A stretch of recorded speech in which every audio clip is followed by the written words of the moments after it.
Hey, hello everybody, and welcome to the latest installment of MSP Business School. I'm excited today because I have a guest who has been on this show before, and the nice part about that for me as a host is he knows how to do this.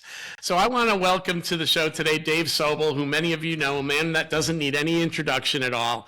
But I'm really excited because anytime I get a chance to talk with Dave, I learned something that I didn't know about the industry because he's out there talking to a lot more people than I get to do every day. So Dave, welcome. Thanks for joining me today. Well, Brian, that is so flattering. Thank you. I never assume anybody knows who I am.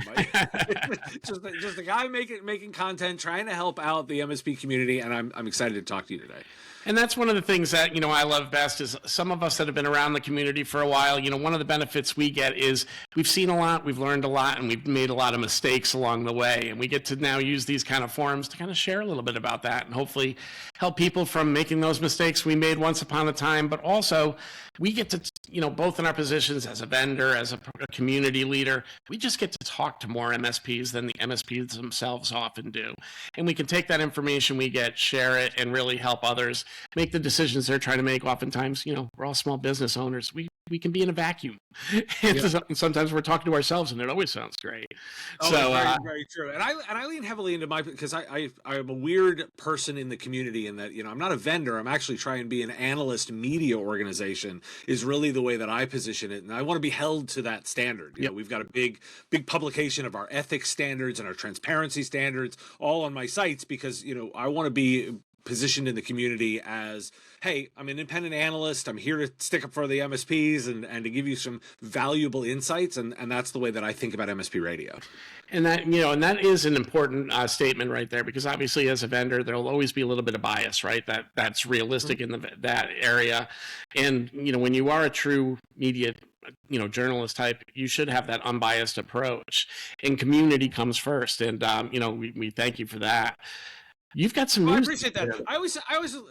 We'll have a little fun. Yeah, we'll come back to that. Everyone has a little bit of bias, and I just try and be super transparent with what mine are. Yeah. So, for example, that way like how does MSP radio operate? We're pretty transparent about the way we make money, the way the services that we offer. I mean, my prices are literally listed on my website, so like people can understand the way that we engage, and we have very clear rules of engagements for vendors, for MSPs, like the way that we operate. We publish all of that so that everyone can say, oh, I know how they work, so that I understand the biases they may bring to the table. Yeah. And again, that transparency is all anybody can ask for in life, right? That's usually what we're looking for, and it's what we hope to gain in every relationship. That doesn't always happen, though, right? Well, that's always the trick. So, and I hope, that the part of the discussion there for MSPs is to understand, like, hey, you want to ask those questions. Like, you want to understand. It's totally okay. Like, everyone should be, we're all business people. Like, you want to build a business, understand the way the people you work with make money, because then the alignments become incredibly understandable when you say, like, oh, okay, well, the way they make money fits with my objectives. We can put the two together. Or, for example, like, I just want to understand potential conflicts of interest, or, the areas where the alignment may not be as natural. You can deal with that. You just want to understand what it is. So, let's segue from there a little bit about the transparency into some new news that you have that, or relatively new news around MSP radio. So share with the audience about your most recent acquisition and, kind of what the vision is in bringing these two organizations together. Well, most recent implies we've done a ton. This is our only acquisition. Okay, so fair enough. MSP Radio did its first one. I'd done previous ones with certain organizations, but for MSP Radio, this is our first one. For many people know, Carl Polachuk and his Small Biz Thoughts community, IT Service Provider University, plus all of his incredible books and wealth of knowledge for the community, we acquired that. It's starting on January 1st. So, the Small Biz Thoughts community, the Small Biz Thoughts newsletter that so many people get, Carl's books, the training facility, all of that is now owned by and operated by MSP Radio. And so now we are not only a media organization doing our, media publications, but we're also running a community and training organization with the goal of bringing that together to help MSPs have an independent place to work and collaborate, on their businesses together, and we want to bring together all of that good news and analysis with all of that industry expertise that Carl brings, to combine it together and say, like, hey, if you need a place to get expertise, well, we've got that. Yeah, and Carl's been a wealth of knowledge so long in this industry. I think he was already putting out some of those books as I was just getting started, I think over 20 years ago, and it's amazing to see that that's come in. And I'm sure for you, this is a treasure trove of information that you can now share out to those folks that are part of your world as well. So congratulations. Well, it's actually a legacy, and we're really viewing it as a stewardship of everything Carl built. Because one of the key things, so Carl will tell you emphatically he's not done, but what he did is he doesn't want to spend his time on the operations of running a community, the back end of running a store to sell these things, the recruiting of other trainers. Like, he wants to get back to the core of writing more books. He's got 2 more planned for this year. And so what it really is an opportunity for us, MSP Radio, who spent a lot of time thinking about production and operations. That's how we create 7 to 8 podcasts a week. We are a machine for operations, and I want to apply that to what Carl's built, but also be an incredible steward of all of that legacy that you just talked about. Like, he's got all these books, he's got all this knowledge. It needs to continue to live on, service the community, be available for everyone, and be a way that everyone can get access to it. So that's the value that we're bringing to that, and giving Carl the opportunity to do the things he's really good at. If you think of it from the media lens, you've moved him out of the back of the office and put him right back into where he's supposed to be. He's the talent. And now you can showcase the talent and take him away from the day-to-day struggles that we all know as small business owners we encounter behind the scenes. Exactly. And that's really the vision for us. So I'm really viewing it, very much so for me, is I'm a steward of Carl's legacy. And I want to make sure that not wealth of knowledge is available to the entire community and the future community. And it also does well, when you look at how a media organization needs to operate, there also has to be a little bit of differing opinions, right? So you've got yours that you're bringing to market. Carl's got his, and I'm sure you're both aligned, on a lot of topics, but I'm sure there's a little, friction every once in a while in kind of beliefs and systems there. And I think that's going to make only a more powerful media organization for you too, because it is important to have different voices with different viewpoints coming out and bringing those materials to the market. Well, thank you for articulating the vision for me, because that really is kind of the idea. Is like, again, I really want to have a space for all of the community people that want to give to the community. They need to have a space. And when I think about what I want to continue to build based on the legacy that Carl's put together, I think about it in those terms. I've gone from Carl had a great community, and to now, like, Dave and Carl are working on a community. But I also think about it in terms of, like, hey, there needs to be a space for the people that want to give, where we can do that, where we can come together, that it's just the community people. Like, I'm very transparent about the way that I put together the organization, its financial motivations. I'm the sole owner. I went to the bank and got a loan to do this. I was just going to dive into that, because we were talking about that prior to this.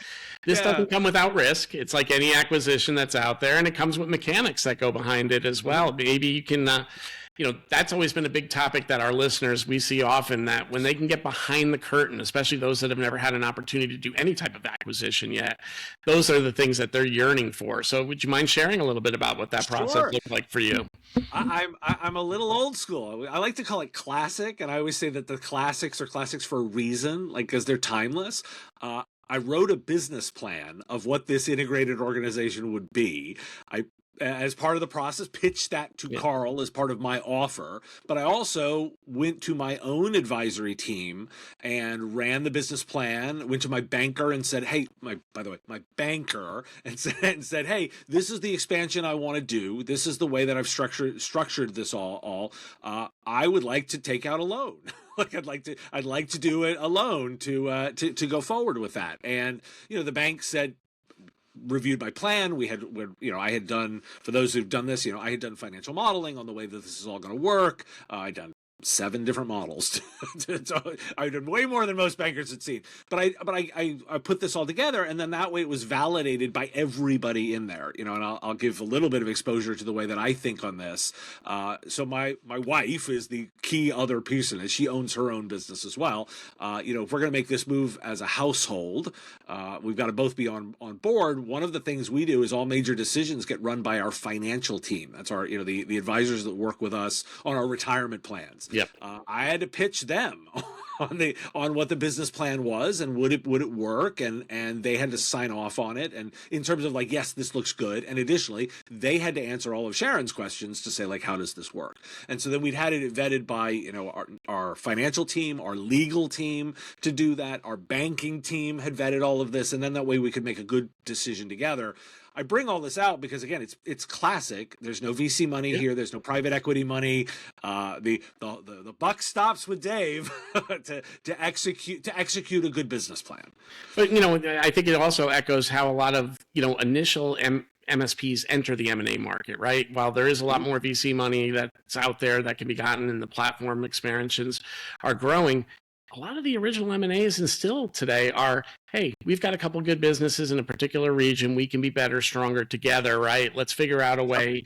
And most of the time, it's still an acquisition, not a merger. One's buying the other. Maybe the other person's trading a little bit of their cash for stock. But, they're coming together to prepare for maybe that leap to VC down the road, right? But I think, the biggest thing I want to bring out from what you just shared there to the listeners is, look at the steps that you took on this. We can get very excited about an M&A opportunity on surface based on, hopeful future projections, but hope has never been a strategy, right? And by doing that modeling and taking it out to your peers, anytime you ran the risk that somebody would say, no, this is a bad model. But you want that when you're going through that experience, because if you're going to hang the risk that I'm sure you just took on, and like you said, it is family risk as well.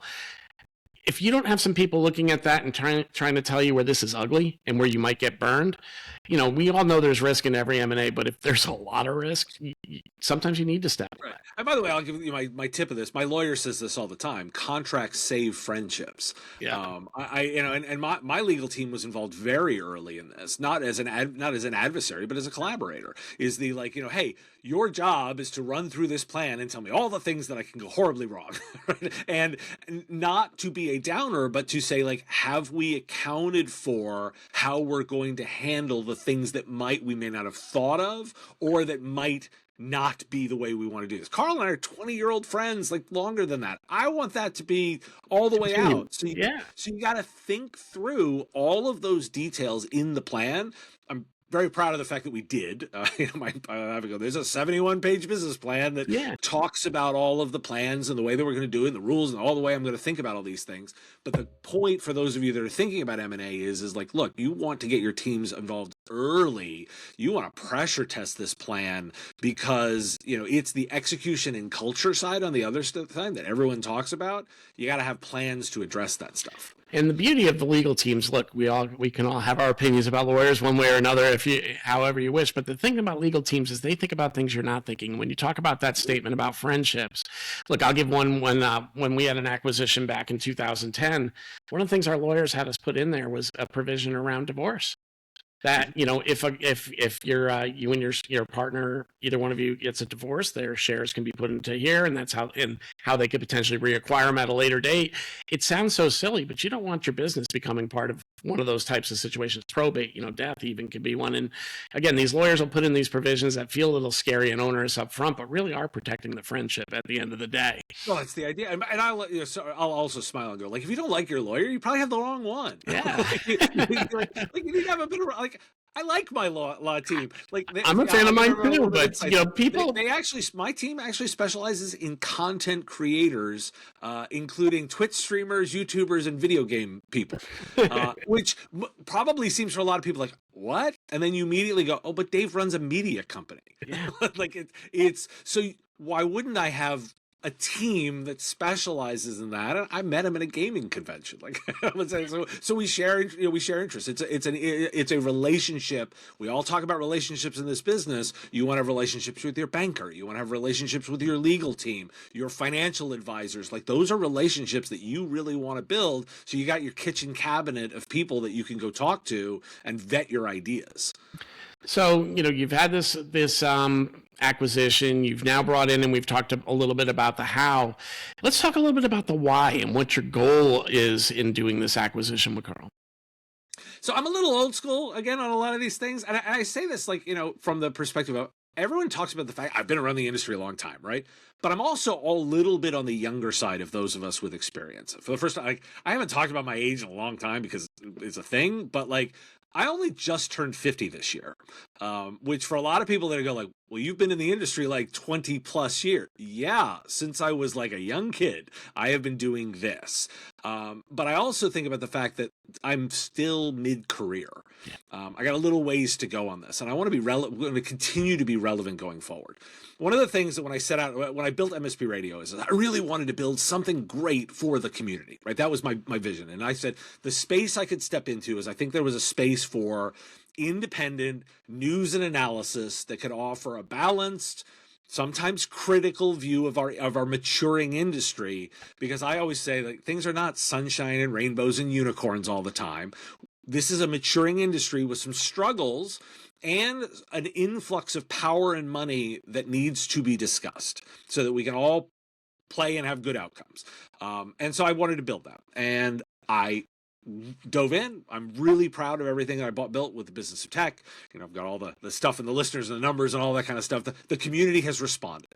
But one of the things in my initial premise was the idea of I thought that the stuff that I would be publishing would get adopted by other communities and used and integrated. My kind of idea was, well, I'm going to put this great stuff out, and then the other communities will leverage it, right? They will take it into their communities, and there'll be discussions, and they'll build on that. And that didn't happen. Like that's not the way that it worked. I know with fact that a lot of people listen to the show and they do stuff with the content, but what they're not doing is like kind of operationalizing it with discussions. And there's not a peer group out there that's taking business of tech and integrating into their curriculum, right? That isn't happening. And if you want to think about it as an operator, there needs to be a space for people to talk about operations, sales and marketing, all those things, and use the resources that we've been publishing. And so I said, well, one of my rules had always been, well, I'm not going to build another community. You know what the MSP world does not need is another community. We don't need another one. But there's nothing stopping me from buying one and taking what's magic about it and working more on it. And there's a big part of that because the people in Carl's community have really bought into his philosophy, right? And you can't change that. And that's one of the toughest things to build in community. You shifting gears from being a media person into just a training person would be a much different conversation than bringing somebody that has that community, has that knowledge, has the respect in the industry for having that, and then expanding that with more, right? And that's really what you're able to sprinkle on the top. 100% the vision. And Carl and I are so aligned on community and the ideas. And I mean, we've written all this down and it's like, wow, it's so in alignment. So it's a very logical fit. I describe it all the time as chocolate and marshmallow, right? Chocolate's great on its own. Marshmallow's great on its own. But you put it together and you can also make s'mores, right? And that magic of combining things, it doesn't dilute chocolate and marshmallow. What it does is it allows new combinations that are also really cool to do together. And that's the vision. Yeah, it's the old saying, 1 + 1 = 3 in many cases, right? The more if you're doing it right. Yeah, and if you got the right alignment, no doubt. Awesome. So, I really appreciate you sharing a little bit about the backstory. Everybody always wonders how an acquisition comes to be, how it gets mechanically done. And I think there's a lot to be said too. There's a huge opportunity for MSPs if you're looking to the future, if you're looking at your exit, to think in terms of how do I build blocks along the way to increase the value and increase the capacity I can do before I venture into that, deeper lake of engaging one of the platform partners or one of the Ps, in order to go there. But it does come with risk. And I appreciate you also sharing the process of bringing the wife, bringing the other people into it, because you need to. There's a lot Well, that can be on the line. I want everyone. I keep saying it. Carl and I both are teachers, like by our nature right now. So, like, well, why we just did something that I think a lot of people can take experiences from and should understand. Like, hey, we did all these things, and if you have questions, we like talking and helping people. So we're going to be super transparent about the process, how it all came together, like so that you can take those lessons and say, like, hey, this is how it works. Because I know that for all of us, we're spending a lot of time thinking about the future too. Yeah. And the putting together that 71-page business plan is huge for projecting, but we all know, hey, this is just a prospectus. This does not guarantee future results, right? So, assessing that risk was a huge part of that story too. So I'm glad you took both sides on. And I wish both of you guys the best. I mean, obviously, Carl gets to be what he wants to be best now, and you get to continue to build this business as you head into, I'm in my 50s too. And a lot of people think, this is where you phase out, but this is a world now where we all live to 70, right? I look at it like we're still in the middle of the third quarter. So take that, you young guys. I think that all the time. I got 20 more years of this. Yeah. Like I think about it. Like I think about that a lot, particularly because I know that we're all talking about the future of the industry. Like, I look and say, like, if I've got a 20-year runway, like of being relevant in this industry, at this point, the likelihood of me leaving the MSP space is pretty low. so that's where I built a career here. Feels like I'm sticking around, right? They'll sweep me out when we're all done. But there's an element of like, okay, so what does the future look like? Like where do we need to go? What are the resources that are required? I'm a big believer in the power of community. I've been doing it my whole life, in my whole career. So how can we build the communities of the future? And I mean that communities, I'm not the only one out there. How can we build the communities of the future that enable providers, take all the great stuff that we've done so far, the spirit of community, and also then enable that into the future of what MSPs, IT services firms are going to become in the future. Which is a great segue into that conversation, right? Because when we look at community's number one thing that they're trying to do is help educate MSPs on what they need to do as their next steps. And we're seeing, we're at another one of those moments every 5 to 7 years we fall into them where there's a catalyst of change where we need to change the model a little bit. And, you and I have been around long enough that we've seen probably 2 or 3 different waves now at this point, maybe even 4 at this stage of how our industry has changed. What are you as a media observer seeing as kind of the big things that an MSP needs to take into consideration as they move into 26 and beyond?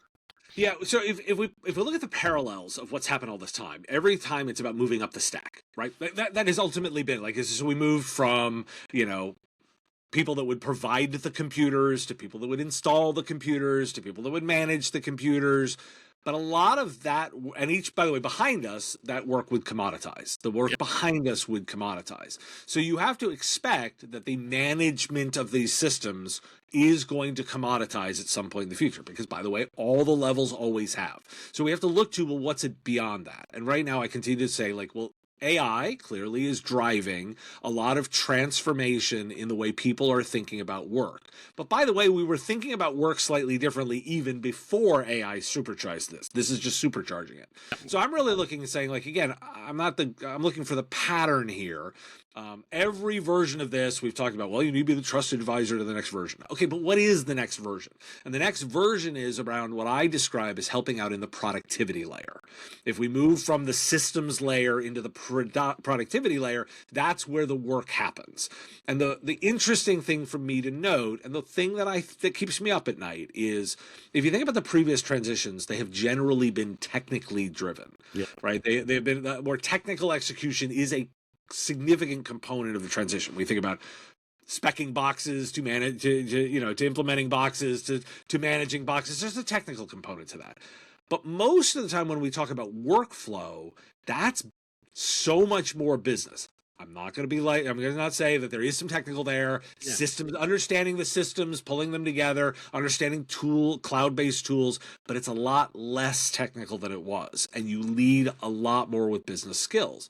And this is something that we kind of hand wave a little bit, and we thought, but are people really ready for that transformation? Are they really thinking about some of the key questions about designing workflows, the impact on people, the culture reaction, the way you have to take into account that, the governance aspect of that, which is such a people, legal, compliance, security mess that we have to pull all together? Like, that is a different set of skills. there you get into the build or buy question with those skills, right? Like, are you going to build those skills into your team, or are you going to buy them with new people, or both, right? And what are you, the leader, going to do to transform your own skills to be able to manage or execute against that? Like, that's a hard problem. Now, I'm not a doomsayer thinking that everyone's going to get swept away and can't do this, but I don't want to hand wave away the difficulty. Like, I don't want people to say, like, well, it's just easy, I'll just go do it. Well, if they did, everyone would do it. Yep. Right? And we've seen the movie before, right? Even going back to when managed services were at its true infancy back in the early 2000s, I was around for that period. And, it took a while for the culture to shift to people moving into that from a project-based, box-based approach model, right? We talked a little bit about the Exchange server conversation before here, and that's where we made a lot of our money early on. But really, when you look at each one of these steps, and I want to zero in on your conversation earlier about AI just as an accelerator, it really comes back to we've continued to develop automation, which is a technical process to drive better outcomes. And we're now at this piece where AI is layering that on and allowing us to really accelerate some of that. And now the game's shifting to exactly what you're saying, which is we got to look at the governance of this. Are we architecting it appropriately? Are we separating church and state, so to speak, inside of our data pools? And those things will still require the technical chops and know-hows that the MSPs have always brought, but it's opening up a whole new set of discussions for your customer that we haven't had in the past. I'd love to get your take on that. Yeah. Plus, I agree completely on the philosophy, but I want to highlight something because traditionally, when we've talked about automation, we've talked about it in again the classic sense, right? Where we've systemized something, we've written software and that is very deterministic, right? You build previous to AI, we would build automations that we knew you put input in, and it would do a thing on the other side, and it would do it exactly the same way every single time. Yeah. But the problem with what's happening a lot of AI is this is probabilistic, right? And so the outcome is not guaranteed to be the same every single time. And that introduces a layer of risk and authority delegation that we have to have very intelligent conversations about. Who's responsible when the outcome is different? Right. And my favorite on these days is I'm not going to find a judge in the land that's going to let you defend yourself by going, well, the agent did it. Yeah. Right. That just isn't going to fly, everybody. Like that, when something goes wrong, and we can do the extreme cases of like when someone dies, or when, an outcome, because you can easily see one of these automations causing a human death. Or, by the way, like just a legal breach, like a breach or an incident, or like a loss of revenue that someone sues you over, and you're standing in front of the judge. What's the judge going to look at in terms of the way responsibility was managed? Yeah. And the answer can't be, well, we just didn't, right? Or we just gave it to the software. And you see a lot of that in AI right now, where there's no thought to, hey, I've given something to the AI, who is responsible for that? And so I highlight that because from my perspective, that's both the biggest risk and by far the biggest opportunity. Like if I'm saying, like, where should you be spending your time? It's about talking with customers about not which tool, how are we going to put these systems into place in a way where we get the transparency, the governance, the understanding of the outcomes, and who's managing them, how. Yes, so that we can do a lot more, but also so we can do in a way that is responsible and gets to the speed and confidence that we want. And that, that probability piece is a great example, that you said there, where anybody that's played with AI knows you never get the same outcome twice for the same prompt, right? And, we all sit there and say we can't trust one AI 100% explicably, yet we're in a big race here to integrate it into key processes and key systems. And, I think a lot of people haven't even given a thought about legal protections around that. But more importantly, it's also, are you going to get the outcomes that you desire that are reputationally going to keep you in good standing with your customer? But at the same time, it can't be ignored. It's right, exactly where we're going, right? And I'm not a person who's over here sitting and saying, like, well, don't do it. Oh, by what no I'm means. actually saying is like, I fall back on the advice my father gave me all the time: measure twice, cut once. Like, spend a moment thinking about this. Like, think about it, design it, think about the way that you're going to implement it. attack the governance problems, like you come up with ways of doing it and then move forward, right? Because we all talk about how fast this stuff is going to go. Sure, but at the same time, often deliberate intentional movers get to the destination better, faster in the long term than those who rush in and fall all over themselves. And the good news goes back to what you said earlier about build and buy. There's becoming a lot of vendors that are specializing in that for this space particularly, or for particular verticals that this space is encountering, where you can bring in their expertise as an MSP, accelerate your opportunity going into it, and hopefully and vet your vendor, make sure they're taking some of the things that you've spoken about here, and they're doing that for their own business, because I think that's going to be a better outcome. MSPs are already stretched. Can you imagine, if you are a still early stage to growth stage MSP, and now you've got to figure out everything and solve every problem in the world of AI, which, God, it's such a force multiplier. Look at where we were at the beginning of 25 to where we sit today in terms of capability. And you've totally brought up an area that I think everyone needs to be thinking about. And I think about it, we talked about contracts earlier in here. I think there's a big opportunity for you both to examine your contracts with your customers, right? And discuss the way, the automation, the responsibility, so that you define that governance. There's also that responsibility with your vendors. You have to be very disciplined to talk to the vendors and understand, because if history has shown anything, oftentimes what they will do is the end user license agreement makes you, the MSP, responsible for everything. Yep. Right? This is an opportunity to push back on that. Yep. If they want to be your vendor of choice, that model may not work. We're talking a lot about co-managed IT, right? The idea was shared responsibility. Well, co-managed can extend up the stack too, right? You have responsibilities that both parties are done. Your job as the MSP is to do a really good job of laying this all out, and that will include your contracts. Yeah. Well, we're getting near the end of our time now, Dave. I want to give you an opportunity with any closing thoughts you might have before we wrap up. Well, so for me, really, I will highlight the fact that I think this is an incredibly interesting time. I mean, it's one of the most exciting times for me professionally in terms of what's going on with the technology. I also note the high stakes of what we're doing here. We're talking about people's businesses, re-architecting businesses.